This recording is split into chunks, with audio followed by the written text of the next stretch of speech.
আমায় ছিঁড়ে খাও হে শকুন, হে সীমান্তের শকুন, এক্ষুনি ছিঁড়ে খাও আমাকে। হে আটলান্টিকের ইগলে শিগগিরি খোবেলে খাও আমাকে।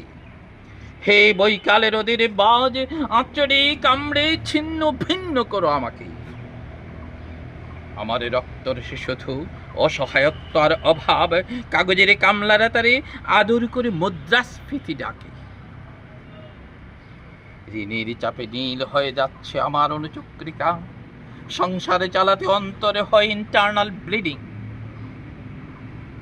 কি আশ্চর্য, তবুও আমি মরছি না। ওদিকে দুজখের ভয়ে আত্মহত্যা করবার সাহসই পাই না আমি। খোদাকে বললাম আমি মরতে চাই। তিনি বললেন বেঁচে আছো কে বলল? সহস্রাব্দ উন্নয়নের সাক্ষী হিসেবে রাজা তোমাকে মমি করে রেখেছেন। বাজারে দীর্ঘশ্বাস ফেললে নাকি রাজ্যের ভীষণ বদনাম হয়। রাজার মন খারাপ হইল। কোতোয়ালরা ফরমান জারি করছে, কোতোয়ালরা ফরমান জারি করেছে আমাকে সারাক্ষণই হাসতে হবে, নইলে দেশি কুকুর ও বিদেশি মাগুরকে একবেলা ভালো মন্দ খাওয়ানো হবে আমার মাংস দিয়ে। নিত্যদিন ব্রয়লারের ভুড়ি নাকি ওদের ভাল লাগে না।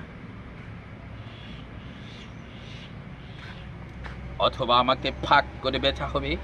মানুষেরা তো মানুষ খাওয়ার স্বাদ হতে পারে, তাই না? ভাগ্যিস তা বিদেশি সুপার শপে বিক্রি হবে না। দেশি মানুষেরই তো হক বেশি আমার উপর, তাই না? দেশি মানুষেরই তো হক বেশি আমাকে খাওয়ার।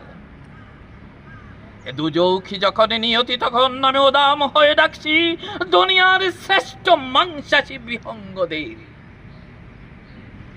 হেই গড, চিল ভয়ঙ্কর বাজেরা, হেই সাম্রাজ্যবাদী সাহসী শকুনিরা, তোমরা F-35 এর মতো, MiG-29 এর মতো দল বেঁধে হামলে পড়ো আমার বুকে।